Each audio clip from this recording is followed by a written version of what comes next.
నేను వీడని నీడను నేనే. కేసీఆర్ ఫామ్ హౌస్ కే పరిమితమైన వదలని రేవంత్. ఏ సంఘటన జరిగినా కేసీఆర్ వివాదంలోకి లాగే ప్రయత్నం. వరదల్లో నష్టానికి 2000 కోట్లు ఇవ్వాలంటూ వ్యాఖ్యలు. కేటీఆర్ అమెరికా వెళ్లాడంటూ చురకలు. నాడు కాంగ్రెస్ ను బొంద పెట్టాలని బొక్కబోర్లా పడ్డ కేసీఆర్ ఇప్పుడు బీఆర్ఎస్ ను నామరూపాలు లేకుండా చేసేందుకు అదే బాటలో Revanth. Same to same KCR లాగే వెళ్తున్నాడు రేవంత్ కూడా. ఆయన అప్పుడు ఫక్తు రాజకీయ పార్టీ అన్నాడు.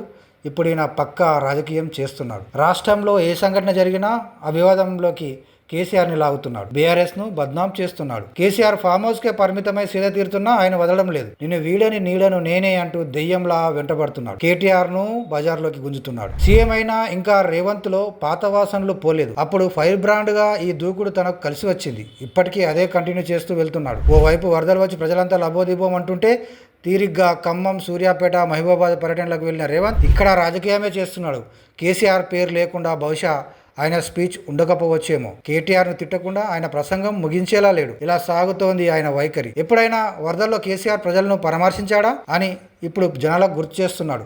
కాళేశ్వరం తదితర ప్రాజెక్టులు పనుల్లో లక్షల కోట్లు సంపాదించిన ఆయన 2000 కోట్లు జనాలకు ఇవ్వచ్చు కదా అని వెటకారం కూడా ఆడుతున్నాడు. ఆయన ఒక్క పైసా కూడా ఇవ్వడు సుమా అని రెచ్చగొడుతున్నాడు కూడా. కేసీఆర్ ఎంతటి క్రూరుడో, ఎంతటి అవినీతి పరుడో ఇలా జనాలకు ఇంకా గుర్తు చేసే పనిని భుజానేసుకొని తిరుగుతున్నాడు రేవంత్. కేటీఆర్ అమెరికాకు పారిపోయాడంటూ తనదైన శైలిలో విమర్శలు గుప్పిస్తున్నాడు. వాస్తవానికి కేటీఆర్ అమెరికా పర్యటనకు, భారీ వర్షాలకు సంబంధం లేదు. అలా సమయం, సందర్భాన్ని రాజకీయాలకు వాడుకుంటున్నాడు రేవంత్. మళ్ళీ తాను రాజకీయం చేయబోనంటున్నాడు.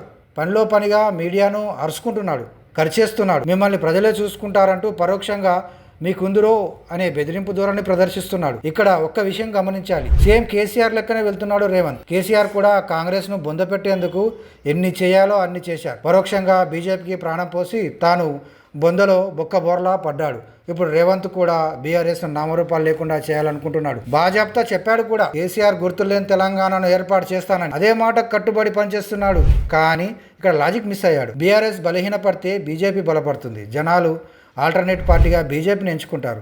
అది మరింత ప్రమాదకరం కాంగ్రెస్కు. రానున్న లోకల్ బాడీ ఎన్నికల్లో 4-5 జడ్పీ చైర్మన్లను బీజేపీ కైవసం చేసుకున్న ఆశ్చర్యపడాల్సిన పని లేదు. కేసీఆర్ చేసిన తప్పే రేవంత్ చేస్తున్నాడు. ఇద్దరూ బీజేపీ నెత్తిన పాలు పోస్తున్నారు.